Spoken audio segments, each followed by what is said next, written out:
அனைவருக்கும் வணக்கம். ரொம்ப நாளா நம்ம ஒரு டாபிக் எடுத்து போய்க்கிட்டு இருந்தோம். நம்மளோட சப்ஸ்கிரைபர் நெறைய பேர் கேட்டுக்கிட்டு இருந்த வச்சு பண்ணிட்டே இருந்தோம்.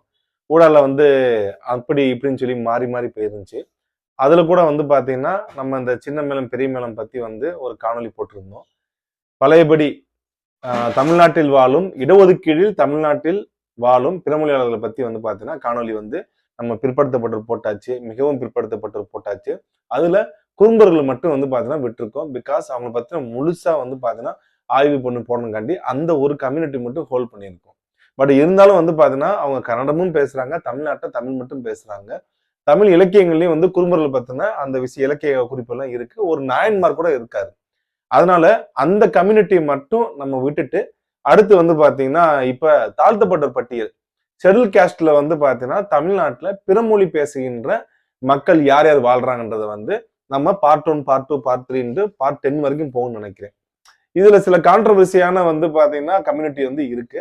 அந்த கம்யூனிட்டியை பாத்தீங்கன்னா என்னன்றதையும் நம்ம பார்த்துருவோம். ஏன்னா அவங்க நாங்க தமிழர்னு சொல்லி கிளைம் பண்றாங்க, நாங்க தமிழ் மட்டும் தான் பேசணும்னு சொல்லி கிளைம் பண்றாங்க. அதுவும் பாத்தீங்கன்னா ஒரு ஆய்வுல இருக்கு. அந்த ஆய்வு தவிர்த்துட்டு டைரக்டாவே பாத்தீங்கன்னா mother tongue Kannada, mother tongue Andhra, Telugu, mother tongue பாத்தீங்கன்னா இது ஹிந்தி அப்படின்னு நிறைய பேர் இருக்காங்க. அவங்கள பத்தின காணொலி நம்ம எடுத்துக்கிடுவோம். எதுக்கு இந்த காணொலி போறது ஏற்கனவே சொல்லியிருக்கோம். மற்ற ஸ்டேட்டை விட பாத்தீங்கன்னா தமிழ்நாட்டுல மட்டும்தான் அதிகமான பிறமொழியாளர்கள் இடஒதுக்கீடு பட்டியல் இருக்காங்க. எஸ்டியா இருக்கட்டும், அது எஸ்சியா இருக்கட்டும், பிசியா இருக்கட்டும், எம்பிசியா இருக்கட்டும், எல்லா இதுலயுமே நம்ம இதுல கொஞ்சம் அதிகமாவே இருக்காங்க. சோ இன்னைக்கு நம்ம பார்க்க போற அந்த கம்யூனிட்டி யாருன்னா ஆதி கர்நாடகா. இந்த பேரே பாத்தீங்கன்னா ஏன் இந்த மாதிரி பேரை கொடுத்து அந்த மக்களோட வரலாறை ஈட்டெடுப்பு செய்யறாங்கன்றது பார்க்கலாம். ஆதி ஆந்திரா, ஆதி கர்நாடகா, ஆதி திராவிடா அப்படின்னு சொல்றது பாக்குறப்பதான் நமக்கு ரொம்ப இதா இருக்கு. இதுவாது பரவாயில்ல, ஆதி ஆந்திரா, ஆதி கர்நாடகான்னு கொடுக்குறாங்க.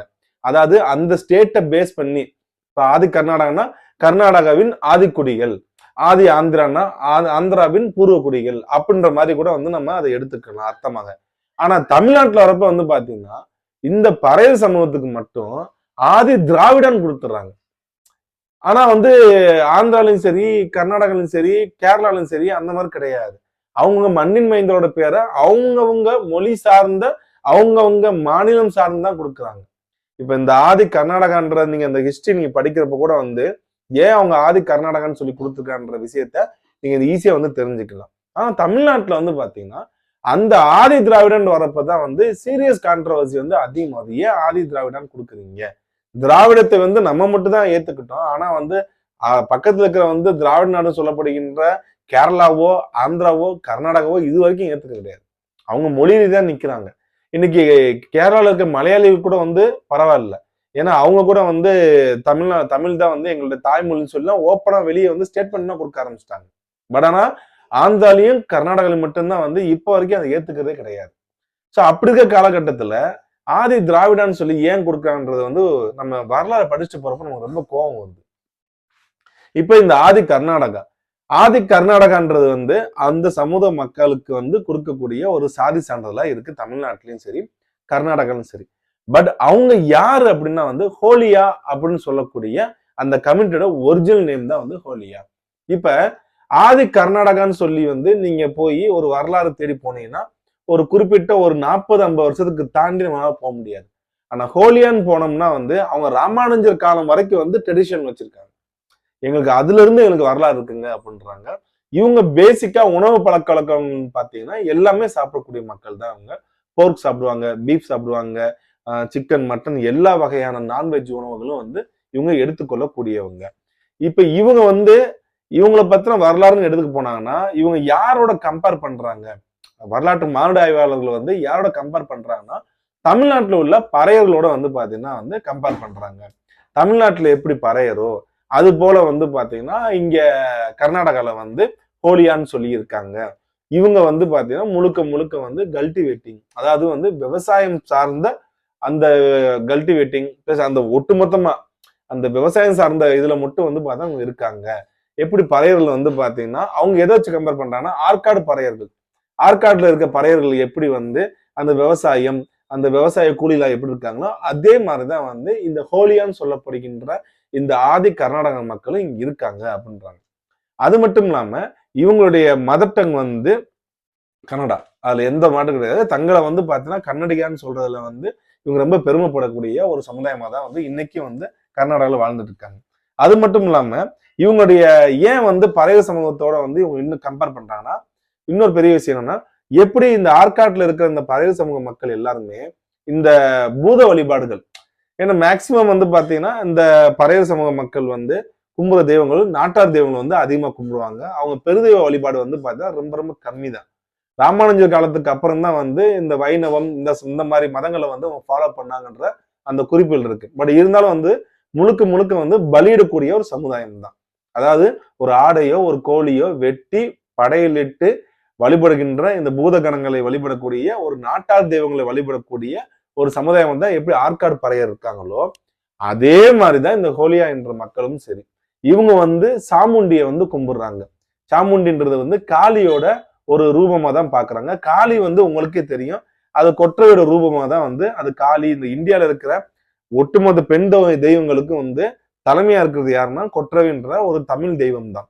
ஸோ அது மட்டும் இல்லாம இவங்க ஐயப்பனை வந்து அதிகமா கும்பிடுறாங்க. ஐயப்ப தேவரு அப்படின்னு சொல்லி கும்பிடுறாங்க. தேவருன்னா வந்து இங்க கர்நாடகா வந்து கடவுளை குறிக்கின்ற ஒரு செயல். தேவருன்னா கடவுள்னு அர்த்தம். அந்த மாதிரி ஐயப்ப தேவரு அப்படின்னு சொல்லி ஐயப்பன் மீது வந்து அதிகமான பற்று வைக்கக்கூடிய ஒரு சமுதாயமாகவும் இருக்காங்க. பிளஸ் பெண் தெய்வத்துல வந்து பாத்தீங்கன்னா சாமுண்டியை வந்து பாத்தீங்கன்னா இவங்க வழிபடக்கூடிய ஒரு தெய்வங்களாக தான் வந்து இருக்காங்க. அது மட்டும் இல்லாம இவங்க நம்ம கோயம்புத்தூர் நீலகிரி இருக்குல்ல, அங்க வந்து பாத்தீங்கன்னா தேயிலை தோட்டத்துல வந்து அதிகமா வந்து பாத்தீங்கன்னா ஈடுபட வச்சிருக்காங்க. இவங்கள பிரிட்டிஷ் டயத்துல வந்து ஈடுபட வச்சிருக்காங்க. பட் இருந்தாலும் மத்த இங்க நம்ம வந்து பாத்தீங்கன்னா எப்படி இந்த பழைய சமுதாயமோ இல்ல மற்ற வந்து பார்த்தா பல்லர் சமுதாயமோ இல்ல இதர வந்து பாத்தீங்கன்னா வந்து ஷெட்யூல் காஸ்ட்ல இருக்க ட்ரைப்ஸ் வந்து எவ்வளவு தூரம் வந்து கொடுமையில அனுபவிச்சாங்களோ அந்த கொடுமைகளை விட வந்து பாத்தீங்கன்னா இவங்க அனுபவித்தது வந்து பாத்தீங்கன்னா கம்மி தான். ஏன்னு சொல்றேன்னா இவர்களுக்கு வந்து பாத்தீங்கன்னா கூலி முறையாக கொடுக்கப்பட்டுள்ளது. இவங்களுக்கு எவ்வளவு கூலி கொடுத்துருக்காங்க, 1 ரூபா 2 ரூபா 3 ரூபா, அவங்க குடும்பத்துக்கு எவ்வளவு கூலி கொடுத்துருக்காங்க, எல்லாமே வந்து பாத்தீங்கன்னா ப்ராப்பர் அக்கௌண்ட்ஸ் வந்து பாத்தீங்கன்னா மெயின்டைன் பண்ணியிருக்காங்க பிரிட்டிஷ் காலத்திலேயே. அது மட்டும் இல்லாம இன்னைக்கும் வந்து நம்ம கோயம்புத்தூர் பகுதியிலையும் நீலகிரி பகுதியிலையும் பிளஸ் வந்து கிருஷ்ணகிரி மாவட்டத்திலையும் இந்த ஆதி கர்நாடகான்னு சொல்ற இந்த மக்கள் வந்து ஹோலியா மக்கள் வந்து இன்றைக்கு வாழ்ந்து கொண்டிருக்காங்கன்றதுதான் வந்து நம்ம குறிப்பிடக்கூடிய ஒரு விஷயமா இருக்கு. ஏன்னா இவங்க எல்லாருமே வந்து இந்த எந்த காலகட்டத்துல வந்தாங்கன்னு தெரியல. பட் ஆனா வந்து பிரிட்டிஷ் காலகட்டத்துலதான் வந்து இவங்க தமிழ்நாட்டுக்கு வந்த மாதிரி இருக்கு. ஆனா ஓவராலா வந்து மெட்ராஸ் பிரசிடென்சி அப்படின்னு சொல்லிதான் வந்து அன்னைக்கு எல்லா அக்கௌண்ட்ஸையும் வந்து பாத்தீங்கன்னா வந்து ஃபைல் பண்ணியிருக்காங்க. பட் அந்த மெட்ராஸ் பிரசிடென்சில வந்து எந்தெந்த ஊர்ல வந்து என்ன நடந்துச்சுன்றத வந்து ப்ராப்பரா அக்கௌண்ட்ஸ் வந்து பாத்தீங்கன்னா இல்லாம இருக்கு. அது மட்டும் இல்லாம இவங்க வந்து இந்த ஐயப்ப வழிபாடு கல்டிவேட்டிங் இதெல்லாம் வந்து தாண்டி இவங்களுக்கு முக்கியமான ஒரு விஷயம் இருக்குங்க. மைசூர்ல வந்து மேல்கோட்டை அப்படின்னு சொல்லி வந்து மெல்கோட்டைன்னு சொல்லி வந்து ஒரு ஊர் இருக்கு. அந்த ஊர்ல வந்து பாத்தீங்கன்னா கிட்டத்தட்ட 1000 வருடங்கள் பழமையான ஒரு வைணவ தலம் இருக்கு. அந்த வைணவ தலத்துல அங்க இருக்க அந்த வைணவ தலத்துக்கு வந்து ஒவ்வொரு வருஷம் வந்து பார்த்தீங்கன்னா தேர் திருவிழா நடக்கும். அந்த தேர் திருவிழால 3 நாட்கள் அந்த தேர் திருவிழாவை நடத்தக்கூடியவர்களாக யாருக்கான இந்த ஹோலியா சமுதாயம் தான் இருக்கு. தமிழ்நாட்டுல கூட வந்து பாத்தீங்கன்னா நம்ம சமூக நீதி பேசுற தமிழ்நாட்டிலேயோ இல்ல மற்ற விஷயங்கள் பேசுற தமிழ்நாட்டிலேயோ இந்த விஷயம் நம்ம பார்க்க முடியாது. ஆனா அங்க மைசூர்ல வந்து பாத்தீங்கன்னா இந்த ஹோலியான்ற சமுதாயத்துக்கு வந்து 3 நாள் வந்து பாத்தீங்கன்னா தொடர்ச்சியாக அந்த தேர்களுக்கு உரிமையும் அந்த தேர் திருவிழா நடத்தக்கூடிய உரிமையும் இருக்கு. இது பற்றின விஷயங்கள் வந்து நிறைய வாட்டி வந்து கான்ட்ரவர்சி ஆகி அங்க இருக்க வேற சமுதாயம் கூட வந்து கான்ட்ரவர்சி ஆகி கோர்ட் வரைக்கும் போயிட்டு ஜெயிச்சு அந்த உரிமையை வந்து நிலைநாட்டுறவங்க தான் இந்த ஹோலியா சமுதாயத்தினர். இந்த தேர் திருவிழா வந்து எப்படி உங்களுக்கு வந்துச்சு அப்படின்னு கேட்கிறப்ப அவங்க கோர்ட்ல கொடுத்த டாக்குமெண்ட்டும் சரி அவங்க சொல்லக்கூடிய விஷயமும் சரி என்னன்னா ராமானுஜர் காலத்துல எங்களை வந்து பிராமணர்களோட வந்து பாத்தீங்கன்னா ஒருங்கிணைச்சு கூட்டு போய் எங்களுக்கு இந்த உரிமையை கொடுத்தாரு ராமானுஜர் அப்படின்னு சொல்றாங்க. அந்த ராமானுஜர் எடுத்த அந்த ரெவல்யூஷன் வந்து எங்களுக்கு வந்து இந்த காலகட்டத்துல அதாவது அந்த தேர் திருவிழா வந்து நடத்தக்கூடிய உரிமையை அவர் எங்களுக்கு கொடுத்தாரு. அந்த டயத்துல எங்களுக்கு மீதான வந்து அந்த சமூக நீதின்றது வந்து அடுத்த கட்டத்துக்கு சென்றுச்சு. அதனாலதான் வந்து எங்களுக்கு அந்த உரிமையும் கிடைச்சுன்னு சொல்லி இன்னைக்கு வரைக்கும் அந்த தேர் திருவிழாவை இந்த மக்கள் தான் வந்து நடத்திட்டு இருக்காங்க. ஸோ இதுதான் வந்து இந்த ஹோலியா மக்களோடது. இவங்களுடைய பாரம்பரியம் இவங்களுடைய வரலாறு எடுத்தா நிறைய போகுதுங்க, ரொம்ப டீட்டெயிலா போகுது. பட் இருந்தாலும் வந்து நமக்கு தேவையானது, நமக்கு தமிழ்நாட்டுல வாழ்றாங்க, 70 கீழ இருக்காங்க. பேசிக்கா நம்ம தெரிஞ்சுக்க வேண்டிய விஷயம் தான் இது. எப்படி தமிழ்நாட்டுல வந்து பறையர் சமூகமோ, எப்படி அவங்க ஒரு ட்ரெடிஷனலா நம்ம கூட ரொம்ப வருஷமா இருக்காங்களோ, அதே மாரி வந்து இங்க கர்நாடகால கன்னடிகா மக்கள்ல வந்து ரொம்ப ட்ரெடிஷனலா, ரொம்ப ஓல்டஸ்ட் ஒரு கேஸ்டா இருக்கவங்க தான் இந்த ஹோலியா மக்கள். அடுத்த கம்யூனிட்டி யாருன்னா வந்து அஜிலா. அஜிலான்னு சொன்ன உடனே வந்து பாத்தீங்கன்னா, இது இந்த கம்யூனிட்டி வந்து நம்ம எப்படி வந்து இவங்க வரலாறு கொண்டு போறதுன்னே தெரியல. ஏன்னா, இவங்க வந்து துளு ரீஜன் இருக்கு. அதாவது வந்து நம்ம இங்க கர்நாடகால இருந்து அந்த நார்த் கர்நாடகா, பிளஸ் வந்து கேரளா, பிளஸ் வந்து பாத்தீங்கன்னா அங்க கொங்கன் கிடக்குது. அதாவது நான் சொன்னோன்னே உங்களுக்கு டக்குன்னு ஒரு ஐடியா வந்திருக்கும். துளுநாடு. அந்த துளுநாடு பகுதியில வந்து இருக்கக்கூடிய இந்த மக்களோட பேர் தான் வந்து அஜிலான்னு சொல்ல போறாங்க. இவங்க வந்து என்ன சொல்றாங்கன்னா, இவங்கள பத்தி ஆய்வுகளும் என்ன சொல்லுதுன்னா வந்து, இவங்க ஒரு வாரியர் கம்யூனிட்டின்னு சொல்லுது. ஒரு வாரியர் கம்யூனிட்டி எப்படி வந்து ஷெட்யூல் கேஸ்ட்ல போய் இருந்தாங்க, எதனால ஆக்கப்பட்டாங்கன்றது வந்து நானும் ஓரளவுக்கு தேடி பார்த்தேன். எந்த ஒரு டாக்குமெண்ட்ஸும் வந்து பார்த்தேன் ப்ராப்பரா கிடைக்க மாட்டேங்குது. நம்ம சப்ஸ்கிரைபர் யாருக்காவது லைக் பெரும்பள்ளி, நேதாஜி நிறைய பேர் இருக்கீங்க. நீங்களும் ஏதாவது கிடைச்சிச்சுன்னா வந்து சொல்லுங்க எனக்கு எப்படி என்னதுன்ட்டு. ஏன்னா அஜிலான்றது வந்து அவங்க வாரியர் ட்ரைபா வந்து பார்த்தீங்கன்னா ஐடென்டிஃபை பண்ணப்படுறாங்க. பட் ஆனா ஷெட்யூல் கேஸ்டுக்குள்ள வர்றாங்க. ஏன் ஷெட்யூல் கேஸ்ட்ல வர்றாங்கன்னு சொல்லி வந்து தேடி பார்த்தா அதுக்கும் கிடைக்க மாட்டேங்குது. பட் ஆனா வந்து இவங்க பேசுற லாங்குவேஜ் பார்த்தீங்கன்னா துளு லாங்குவேஜ் மாதிரி பேசுறாங்க. பிளஸ் வந்து பார்த்தீங்கன்னா குண்ட கன்னடா அப்படின்னு சொல்லி வந்து இவங்களும் தனியா வந்து பாத்தீங்கன்னா ஒரு லாங்குவேஜும் பேசுறாங்க. பிளஸ் மலையாளமும் பேசுறாங்க. மலையாளம் கூட வந்து நம்ம வந்து ஒரு 15th செஞ்சுரிக்கு அப்புறம் தான் மலையாளம்ன்ற லாங்குவேஜே வந்து பாத்தீங்கன்னா ஒரு ஒரு லாங்குவேஜா உருவாகுது. அதுக்கு முன்னாடி வரைக்கும் துளு மொழி வந்து அந்த இடத்துல பேசிக்கிட்டு இருந்தாங்க. துளுவோட ஆதிக்கமும் வந்து பாத்தீங்கன்னா அங்க இருக்கிற வந்து கன்னடங்களையும் கன்னட மக்கள்கிட்டையும் அந்த கன்னட மொழியிலையும் வந்து துளுவோட அந்த ஆளுமை இருக்கும்.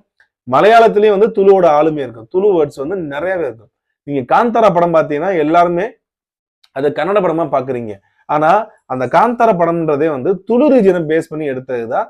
அவங்க பேசுற கன்னட மொழியே வந்து பாத்தீங்கன்னா மத்த இங்கிட்டு இருக்க சவுதன் கேனரிஸ் அப்படின்னு சொல்லுவாங்க. அதாவது தென் பகுதியில் இருக்கிற இந்த கன்னடிய மக்கள் கூட வந்து பாத்தீங்கன்னா அது கொஞ்சம் புரிஞ்சுக்கிறது கஷ்டமா இருக்கும். ஏன்னா அது துளு வார்த்தைகள் வந்து அதிகமா இருக்கும். அந்த மாதிரிதான் வந்து இந்த மக்களும் ஒரு வாரியர் கம்யூனிட்டி எப்படி வந்து பார்த்தா ஷெட்யூல் கேஸ்ட் வந்தாங்கன்னு தெரியல. பட் ஆனா தமிழ்நாட்டுக்குள்ள வந்து பாத்தீங்கன்னா இவங்க இன்னும் வாழ்றாங்கன்றதுதான் வந்து ரொம்ப ஆச்சரியமா இருக்கு. இவங்க எந்த காலகட்டத்துல வந்தாங்க, யாரோட படையெடுப்புல வந்தாங்க, ஒருவேளை விஜயநகர படையெடுப்போட வந்தாங்களா? விஜயநகர படையெடுப்போட வந்தாங்கன்னா வந்து இவங்க நார்தன் ரீஜன்ல தான் இருக்கணும். பட் ஆனா வந்து பாத்தீங்கன்னா வெஸ்டர்ன் ரீஜன்ல வர்றாங்க. அப்போ இவங்க யாரா இருக்க முடியும்?